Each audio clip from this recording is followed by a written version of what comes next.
A really, really important question. Pooping during labor.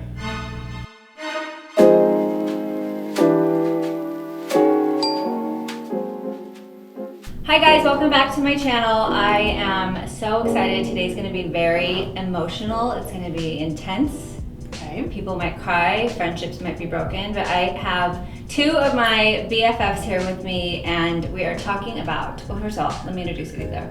Lindsay Goldfine, who is one of my, she's basically my sister. We grew up together. We've known each other since we were 11 or 12. Lindsay is the mother of two gorgeous babies. They're how old? 2 and 5? 4 3 and 6. No. So close. 4 and 6. Okay, and Sara Riff, who, yes. Sara Edelman? No, Sara Riff. Okay, wow, didn't take her husband's name. That's You another guys are episode. close too. So Sara Riff, who has two gorgeous, basically these two made my 4 favorite people in the world. We don't know their ages or genders, but okay, you know you love them. So Evan and Eli are 4 and 6. So Tati and Theo, Sara's kids, are 4 and 7. 4 and 7. Yes. Actually, Tati was the first. You were the first of our friends to really have a baby. I feel like. Well, how old is Eli? 6. Okay, yeah. Yeah, but you were the first. Pioneer. Teen mom. Yeah, you were Testing 19. the waters for everybody. You were 19. I just turned 20. Yeah. I have to just tell you guys that I know it's the best thing you've ever done. Mm-hmm. I got over 2,000 comments on one post last night, the people giving me their opinion on what motherhood is. I'm basically asking them questions about things that I don't know about, that I didn't know about till last night, that you jerks never told me about, first of all. Because we didn't want to scare you. It's crazy that no one talks about this stuff. Do you feel like when you had your kids, you were like, whoa, no one told me all the stuff that's happening? Yes, there were so many things. There, all of the good things I expected, all of the scary, real things. There were some big whoa. Yeah, for me, I think becoming a mom was such a scary thing. So I didn't even have those I'm anticipating all these amazing moments. I was very trepidatious the entire time. Listen, there's nothing that's not scary about doing anything that you haven't done before. Okay, you know? so yes there is, because this is so scary. Okay. For me personally, everybody's asking me, everyone wants to know what Mike and our stance is. So Mike and I are definitely the last of our friends to have kids. We decided 4 years ago to freeze embryos because we weren't ready and we were just gonna better safe than sorry. Which is amazing that you did that. I have to say, this is something that's so annoying that I'm actually writing about in my book, because I feel the minute you get married, no matter what I had accomplished, the only question my clients had in the salon or conversation on set was when are you guys gonna have a baby? And then I feel my friends have told me that the minute you have the baby, it's are you guys gonna have a second? Or but that's just drowning out the noise, period. Because people are always gonna ask you annoying but let's things. make a conscious effort to not make the noise. This is Hard funny. for life. Somebody sent me a meme that was how to be a parent in 2019 versus 1982. Oh There's my God, 70,000 things in 2019 and 1982 Oh, was for feed sure. them sometimes.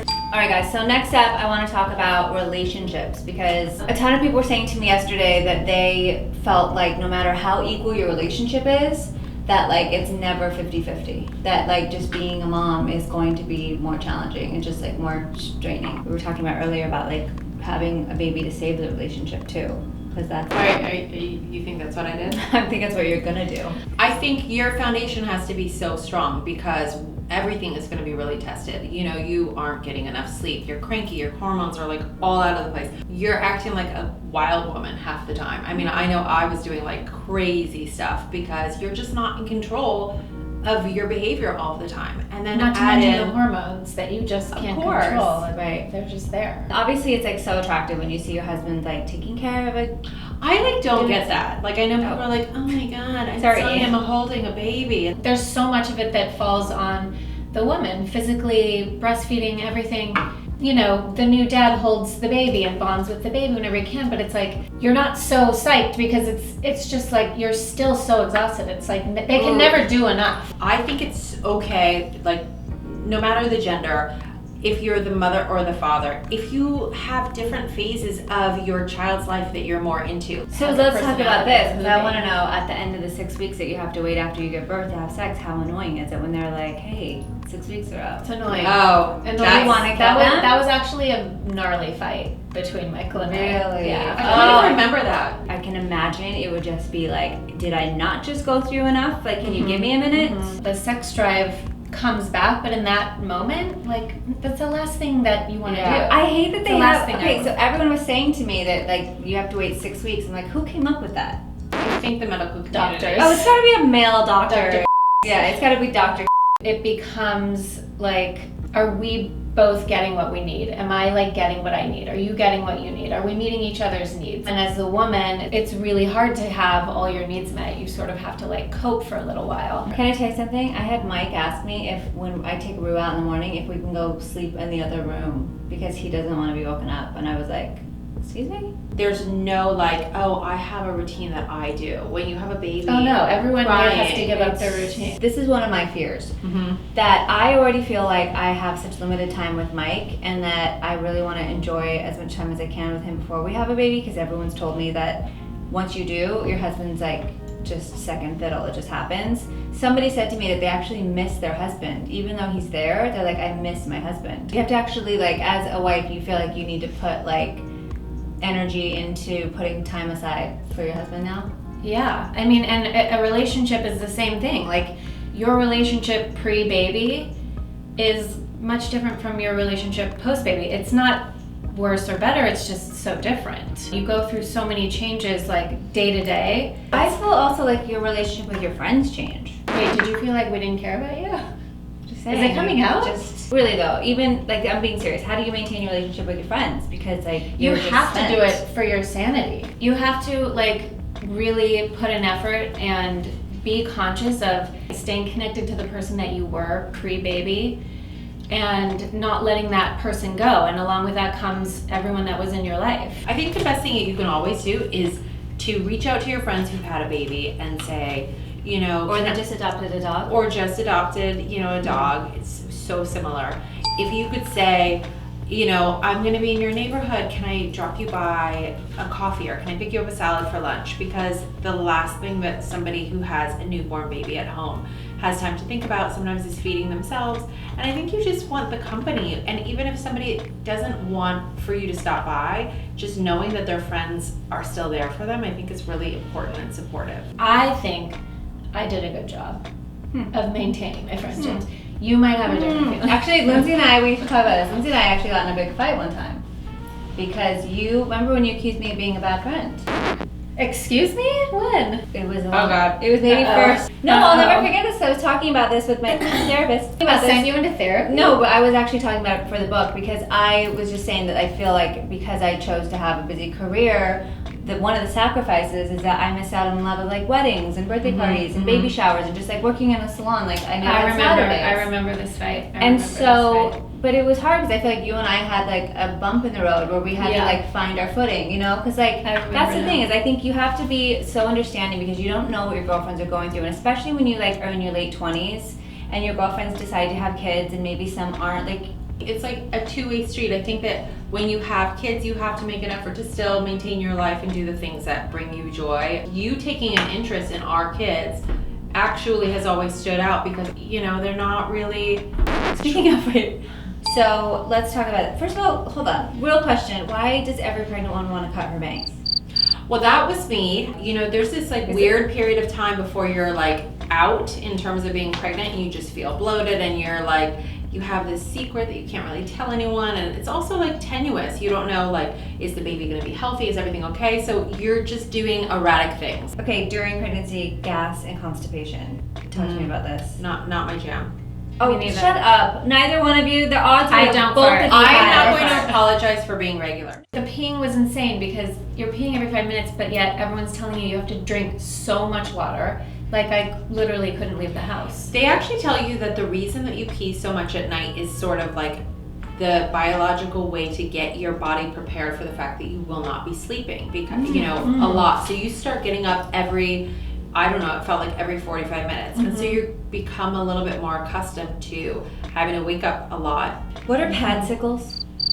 Padsicles, it says ice pack maxis. Yeah, for like Instant. Oh, Post. I wish I had That's those. How to make a Post-delivery. padsicle. I wish I had those. I did pee my pants one time post delivery at Mesh Salon. No. With This I Tracy feel Cunningham like no. everyone Tracy, peed their yeah. pants post-delivery. Yeah. So that's a thing where you just like, I was is it like you laughing. sneeze or you cough? No. I was laughing. I was having How a much really pee? good Like a laugh. little bit? Like And, that much? Yeah, like Was the chair wet? like no, I had to like wipe it from my legs a little bit. Oh, I have words for you. I don't know Yeah. these words. What's mastitis? Mastitis. What's that? Mastitis is when your milk ducts get clogged.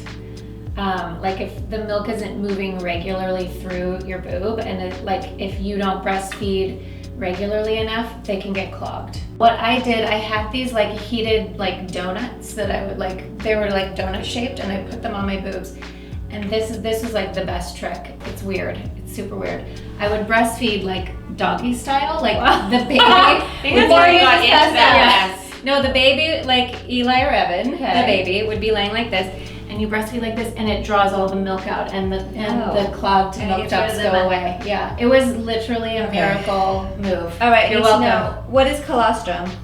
Oh, colostrum is like the little bit. So when you first deliver, the breastfeed, like your baby latches right away, and you're like, I haven't even produced any milk, and your body has already produced colostrum, which is meant to be the most nutrient-rich milk. Do we have it at Whole Foods or Erewhon? No You know joke, what? you can buy it in a lot of facial products.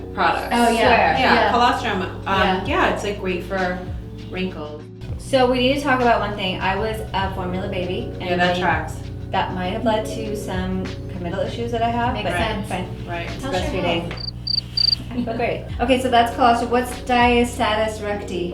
Diastases. You know, in order to make room for the baby, your stomach's kind of shifting, and it's meant to come back and kind of like weave together, and with some people it never does. And so that's when you get the kind of, where you have people where you're like, oh, you know, they still look kind of like 4 or 5 months pregnant post baby for a while, because there's nothing that can be done without having. By the way, I'm sure somebody out there is like, yeah, there is, like, you can do certain exercises. If you guys and know stuff. anything we can do for diastasis recti. But I have a friend who, like, she had to have it surgically reattached. Okay, what about linea nigra? Linea nigra. It's the dark that comes from your belly button. Like, you know, you're like, Oh, I've seen that before. Where Yeah, you're, it gets you're lying. dark. It's like the happy trail. It gets dark. yes.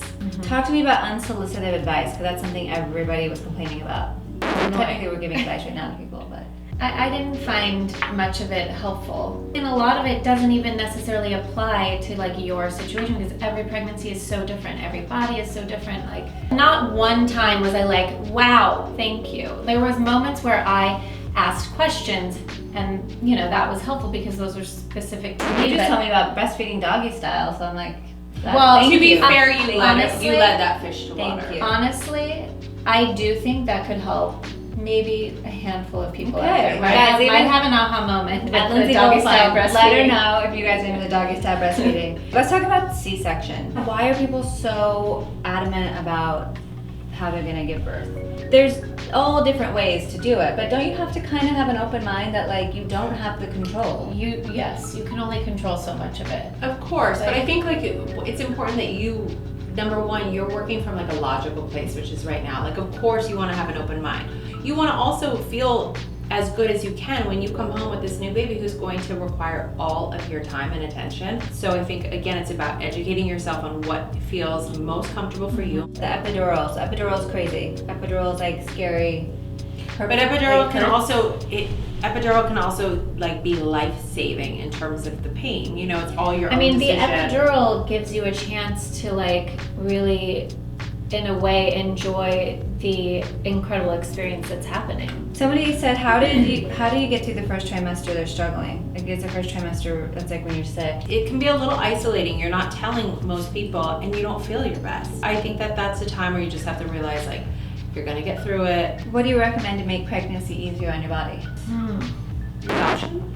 Surrogacy. I would say find the right kind of exercise and keep your body moving, like something gentle, like a lot of walks, Pilates, prenatal yoga. Like, I think that really helped me mentally and physically. Give me just a little quirk on mom guilt, because that's a thing, right? For me as a working mom, I think you always have guilt. I think there has to be like a lot of value in just the idea of raising kids, period. Because I do think that there's judgment between working moms and non-working moms.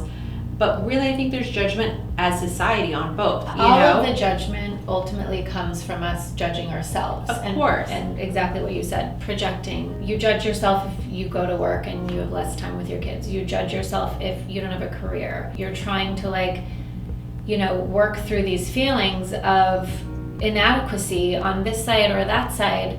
I think life is hard, so just go easy on one another out there. And go easy on yourself. How long did it take for you guys to feel human after you had a baby? I would Feel say human again. like a year. Well, this I'm is 6 still years. not sure if I'm human. You guys, what does this mean? Somebody commented, they don't tell you how your sparkles area is blown the out afterwards. Sitting on a donut is not a good look either. Is that a Your euphemism sparkles for your are your vagina? I like that. So we talked about being a mom. Obviously, you guys there's so much worry and anxiety. You guys think about the world issues. It's like an extension of yourself that's out in the world, and now because things are so crazy, we feel like they're just in danger. I won't let Rue walk down a certain street in our neighborhood because it doesn't feel safe. Well, although she came from kind of a rougher neighborhood, She's good good. I don't to want have to a she's light. good. She's good. Is there a moment after you have the baby where you mourn your old life?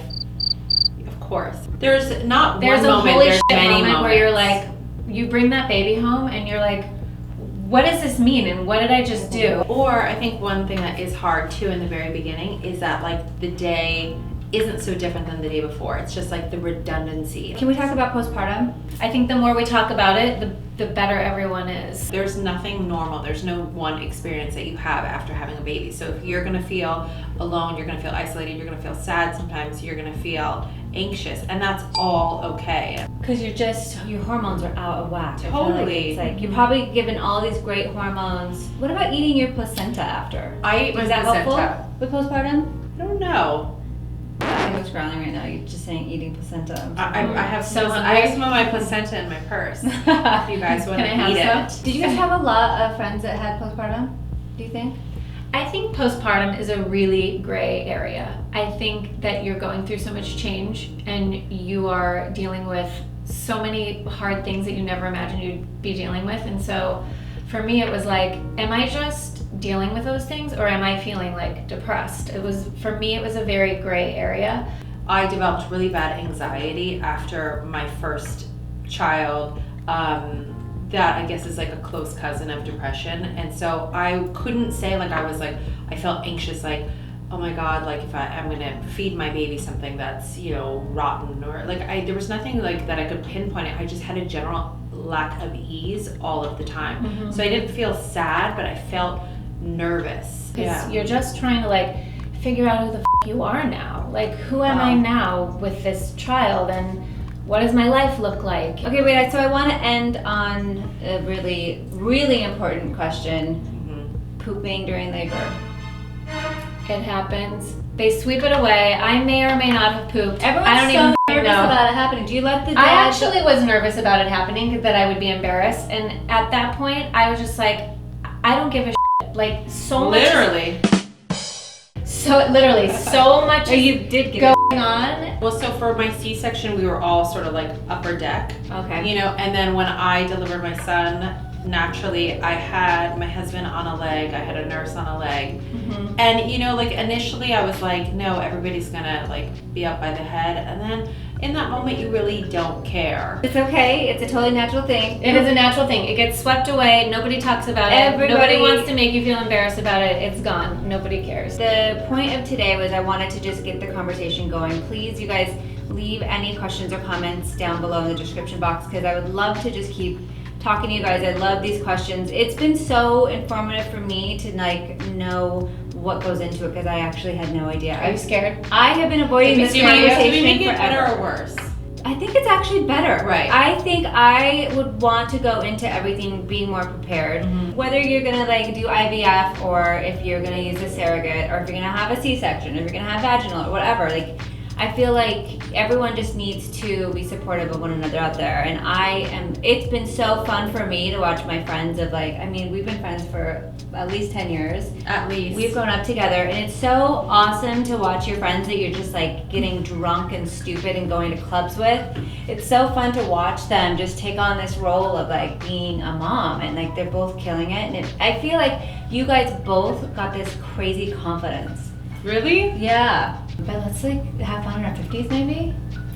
We gotta circle back. Thank you guys so much for watching. Thank you guys for being here, and I can't wait to I feel like there's another video sitting here that we could do. You know, I think that there's probably there is a We deeper just dive. tip of the a lot of iceberg. untapped. This is Yes. the tip of the Material. tap. Send in more questions. Make sure you guys like and subscribe and leave any more questions down in the description box below, and I'll see you next time. I guess we're goodbye. Bye.